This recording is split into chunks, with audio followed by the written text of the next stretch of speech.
Educación 21. La evolución de la enseñanza a debate.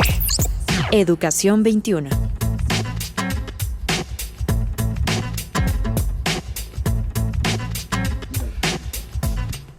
Señoras y señores, bienvenidos, muy buenos días. Soy Leonardo Kurchenko y me da un enorme gusto saludarlos en esta mañana de domingo, aquí en Educación 21, para hablar de educación, de la educación que nos importa, que nos afecta, que cambia nuestras vidas, esperanzadoramente, y con la que vivimos diariamente, la educación de sus hijos. Esto es Educación 21 y vamos a hablar hoy de un tema realmente importante, profundo y que tiene que ver con la forma en cómo aprendemos. Y ahorita le voy a dar algunas pistas en ese sentido. Le quiero dar la bienvenida en cabina a Pablo Doberti, como todos los domingos. Bueno, algunos se ausenta luego Pablo, pero hoy está con nosotros. Cada tanto, es verdad, buen día. Cada tanto. Ricardo Rubio, bienvenido, ¿cómo estás? Muchas gracias, Leo. Buenos días a todo el auditorio. Gracias por estar con nosotros. Sisi Cancino. ¿Qué tal, Leonardo? Muy buenos días a todos ustedes. Recuerden que ya estamos en la tuitiza, @educación21, y estamos a sus órdenes. Se oye fuerte eso, ¿eh? En eso estamos. ¿Es una golpiza? ¿Es una golpiza a Twitter? Es la tuitiza. La tuitiza. Y esperamos también sus mensajes en educación21, @wradio.com.mx. Golpiza intelectual. Y nos pueden seguir en @educación21 en Twitter. Perfectamente, muy bien. Bueno, pues déjeme contarle un poco el tema que vamos a abordar el día de hoy y que tiene que ver con la forma en cómo aprendemos. Usted y yo fuimos a la escuela y nos enseñaron a memorizar, a repetir, a aprender una y otra vez. A lo mejor no para qué servían las cosas, tampoco cómo las podíamos aplicar o de qué forma las podíamos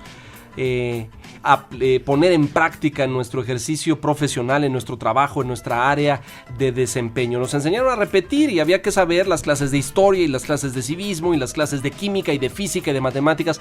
Las matemáticas, aprendíamos las fórmulas de memoria, ¿no es cierto? Aprendíamos cómo eran y luego pues las teníamos que aplicar a algunos problemas. Este es un postulado que se ha sometido a debate en las últimas décadas en el mundo entero. Si el aprendizaje y la forma en cómo aprendemos es la mejor, es la más eficiente, es la más adecuada para los tiempos de la modernidad, es lo que nos sirve para enfrentar los problemas de la vida cotidiana, y esto ha despertado que pedagogos, investigadores, académicos, estudiosos del mundo entero hayan modificado fórmulas y estrategias. Para abrir el debate, esta pieza y esta cápsula preparada por Sisi Cancino.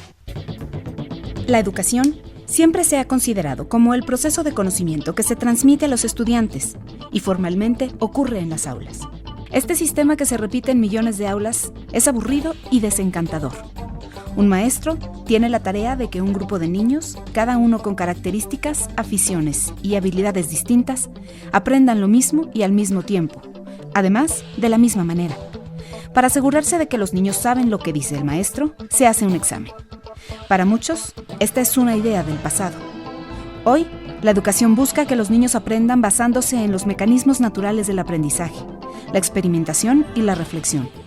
Hoy en día, la acumulación de información pierde valor, ya es cosa de computadoras. La formulación de preguntas es, para muchos, la nueva columna vertebral del conocimiento. Pero solo nos puede conducir a las preguntas, un aprendizaje basado en la práctica, en las vivencias. Learning by doing, aprender para hacer, es una teoría de Roger Schank, un especialista en inteligencia artificial, quien asegura que hay que cambiar el sistema educativo, que ha imperado a lo largo de la historia. El aprendizaje debe ser significativo, debe aplicarse a nuestra vida. El conocimiento almacenado de poco sirve, quizá de nada.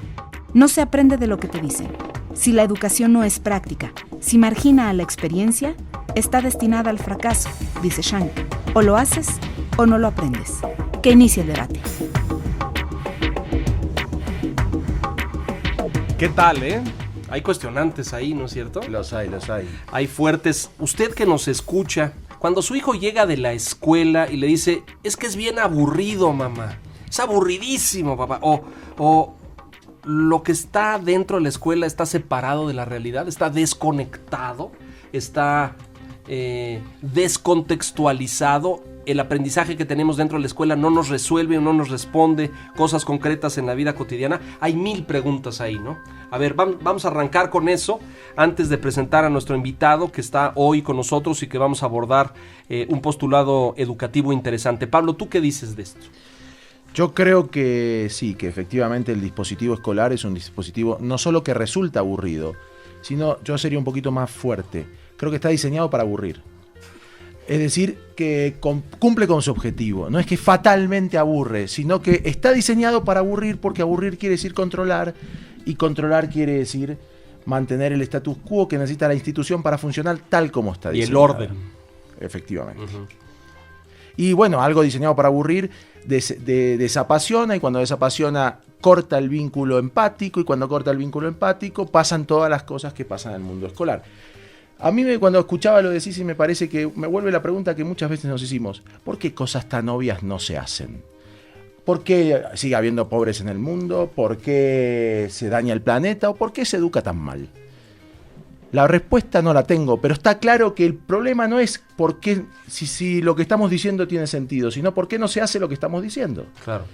Entonces yo vuelvo a centrar el debate en los procesos reales en la escuela que impiden o posibilitan que estos cambios tan evidentemente buenos no se están produciendo. Es decir, ahí la forma y la estructura, el andamiaje, digamos, del sistema de enseñanza-aprendizaje, desde lo que tú dices y en este postulado que haces, sí, está equivocado, está erróneo. Bueno, no es que está equivocado, está diseñado para otra cosa que lo que estamos debatiendo. Bueno, ¿cumple para qué cumple? Cumple para tener un modelo de egresados específico, para la estandarización. Hay una figura a la que han condenado la escuela, a la que hemos condenado la escuela, que se llama anclaje social. Parece que en todo esto de la incertidumbre de las estructuras sociales, nadie sabe muy bien quién es, con quién se casa, de quién se divorcia, cómo organiza su sexualidad, etcétera, etcétera. La escuela es un anclaje. La escuela es un lugar donde las cosas siguen sucediendo como sucedían. Te da piso. Efectivamente. Entonces ya no está hecha para enseñar, está hecha para calmar. Para que la gente esté tranquila. Para que haya algún lugar donde la gente esté tranquila. A ver, Ricardo, ¿tú qué dices? Yo coincido mucho en lo que dice Pablo. Me vuelvo a sentir en la misma situación de los programas anteriores, donde hablamos mucho de esto. Los maestros aparentemente están muy conscientes del tema, cada vez más, porque ya no solo lo escuchan constantemente, sino que lo dicen, lo repiten. Se encuentran una mamá a la salida del colegio y se lo cuentan. Se encuentran un amigo en la tarde y platican acerca de esta innovación, de estos cambios, de la forma diferente de educar. Pero luego, lo que eternamente decimos, entras al aula y sigue pasando lo mismo. Se repite el esquema. Se repite el esquema. ¿No será que entre que le tenemos miedo y no le sabemos cómo entrar? ¿No será que lo primero que tenemos que hacer es otra vez reformular la capacitación de los docentes en un aspecto muy fuerte, que parece un detalle menor, pero es un aspecto tremendamente fuerte? El maestro tiene que soltar lo que hacía, es decir, tiene que empezar a soltar control. Y empezar a hacer cosas de forma distinta. Y hacer cosas distintas, que es, yo ya no tengo el control, yo no soy el que transmito conocimiento, yo soy el que modero, motivo, creo equipos de trabajo, le saco lo mejor a los chicos, y eso automáticamente hace que ellos participen, que ellos dentro de ese espacio construyan, aula, o cualquiera que sea dentro o fuera, en 4 paredes y un techo, o afuera en el patio, estoy permitiendo a los alumnos que empiecen a hacer. Que hagan otras cosas. Humanos. Así es. Sí. Tú decías en la cápsula de introducción, este postulado de aprendizaje de Robert Schank, de indagación. ¿El que postula esencialmente? ¿Qué dice? Hacer para hacer. Dice que lo que no se hace, no se aprende. Si alguien te dice algo, probablemente lo vas a olvidar. Si alguien te explica algo, probablemente lo vas a recordar. Pero si alguien te pide que hagas algo, aprenderás a hacerlo. Le quiero dar la bienvenida al ingeniero Guillermo Fernández de la Garza, que está aquí con nosotros en la mesa de debate. Él es director ejecutivo de la Fundación México-Estados Unidos para la Ciencia, una cosa que se llama FUMEC, y que postula una serie de cosas distintas. ¿Estoy en lo correcto, ingeniero? Bueno, básicamente es lo mismo. Lo único es que lo que buscamos no solo es el discurso, sino la acción. Ajá. Entonces lo que hemos buscado, y aprovechando las mejores experiencias del mundo, es que en los salones de clase de México se pueda trabajar en una forma vivencial, haciendo, pero también indagatoria, pensando, razonando. Porque el hacer no es suficiente. Mucho hacer sin pensar no genera las capacidades que se necesitan para poder preguntar inteligentemente, para poder analizar lo que uno está observando y para poder realmente inferir lo que significa todo eso, es decir, para entender. Pero no solo eso, si pensamos en los niños, acuérdense que el cerebro de los niños no está totalmente configurado. Claro, al contrario, está en proceso de formación, ¿no es cierto? Y la formación depende del ejercicio que se le dé. Entonces hay que llevar a ejercitarlo. Es como músculo. Exacto. ¿Por qué? Pues es muy obvio, se van creando conexiones, se va generando un tejido que va armando relaciones entre las diferentes asociaciones, zonas. Interconexiones. Exacto. Hay muchísimo de muy reciente y muy claro sobre cómo se va armando el cerebro para desarrollar esas competencias. Las competencias tienen que irse generando con base en un ejercicio sistemático de las mismas. Observar no es simplemente ver. Observar es fijarse en las características de lo que uno está viendo, ver si es grande, si es chico, si se compara con otra cosa, si encontrar para qué sirve. Pero a ver, según lo que usted dice, aquí hay dos procesos que van como en paralelo, ¿no? Sí. Uno es el de la acción y otro es el de el proceso intelectual, reflexión, análisis, observación, comparación, etcétera. ¿Estoy en lo correcto? Y no solo eso, también discusión, compartir con los demás, analizar las ideas de los demás, que integrar un conocimiento. Con la discusión se construye, se razona, ¿no es cierto? Cuando mejor se aprende es cuando se aprende en conjunto con otros. ¿Hay ejemplos en escuelas en este país que estén trabajando de esta forma? Pablo, ustedes encabezan el Sistema 1 en toda la República Mexicana. ¿Postula cosas de esta naturaleza? Sí, postula sí. Ejemplos bien logrados de este tipo de desarrollo hay muy pocos. Seguimos teniendo microejemplos que no hacen más que confirmar la regla de que el cambio no se está produciendo aún. A mí me preocupa cuando conseguimos solo laboratorios, lo decíamos en algún programa anterior, porque los laboratorios son la tranquilización de la angustia de todo el mundo. Lo estamos haciendo en 4 o 5 aulas, en las 3 millones de aulas que hay en un estado, y pareciera que con eso lo logramos. ¿Cómo cambiamos de escala? Es el problema. Estamos intentándolo nosotros. Pero confiamos en eso, confiamos en el desarrollo de habilidades intelectuales, que yo lo englobaría así, lo que acaba de describir el ingeniero, que me encanta, por supuesto, nos sumamos Guillermo, a eso. por favor. Guillermo, gracias. Que es el desarrollarle las habilidades intelectuales, Leo. Ese es el ejemplo, el eterno ejemplo que siempre ponemos. Vamos a decir, por décadas pensamos que desarrollar las habilidades, de hecho es un lenguaje bastante reciente, ¿no? El lenguaje interno de la educación era aprender, era repetir. Contenidos. Exacto, ¿no? Tú memoriza y aprendes, ese era el postulado. ¿Cuándo o dónde llegamos a la conclusión de que eso no sirve o de que eso no es suficiente? Mira, yo creo que ese es el punto, no es suficiente. Eso, ok, de acuerdo. Todos necesitamos ayuda, tener información. Esa parte ayuda, ajá, claro. La información es indispensable, pero lo importante no es solo tener información. Ahora, si tú te metes hay mucha a internet, hoy en día, claro, tienes tanta como quieras, entonces ya no hay que tenerla en el cerebro. Uno puede tener acceso a internet y rápidamente tener prácticamente lo que quieras. El punto importante es cómo lo analizas. Y lo articulo y lo construyo. Cómo construyes soluciones a problemas con base en esa información. Y eso depende de esas habilidades que se tienen que construir. Ahora, déjame decir un poco como comentario. Nosotros en la Fundación ayudamos a crear Innovec, Innovación en la Enseñanza de la Ciencia, asociación civil. Es una asociación que se creó en el año 2002. Hemos estado trabajando con el National Science Resources Center de Estados Unidos, con la Man à la Patte de Francia, con Learning by Doing de China, que es uno de los programas que también combina vivencia con razonamiento, con los programas de Australia. Acabamos de tener una conferencia internacional hace 3 semanas donde vinieron los líderes de todos estos programas. Eso lo hemos venido haciendo por más de 10 años. Tenemos ahorita más de 30,000 maestros que se han formado en estas estrategias. Cada año estamos trabajando con más de 350,000 niños. Acabamos de conseguir que el Congreso de la Unión ponga un renglón específico para trabajar con este tipo de sistemas. Trabajamos con 10 estados de la República. 10 estados en México. Así es. ¿Cuántas escuelas practican este sistema? Mira, son del orden de 8,500 maestros cada año que están trabajando. El año próximo, el año escolar 2012. Exacto, durante el año escolar 2012-2013 lo vamos a incrementar mucho. Pero todo esto, déjame decirte qué significa. Significa llevar al salón de clase lo que necesita el maestro para usar la teoría que ya tiene. El problema no es tanto el que tú le des más información al maestro. es que lo ayudes a cambiar su práctica docente. Que es parte de lo que tú decías, Ricardo. Exacto, de la actividad, de que el maestro suelte la currícula, si lo puedo decir en palabras muy simples, es que suelte el enseñar un contenido curricular, que ojo que ahí se abre todo un paréntesis, porque aunque el maestro quisiera y esté convencido con nosotros en esta mesa, luego también tiene el reto, la problemática, de que tiene que cubrir unos objetivos marcados por la ley. La ley en nuestro país se llama la Secretaría de Educación Pública.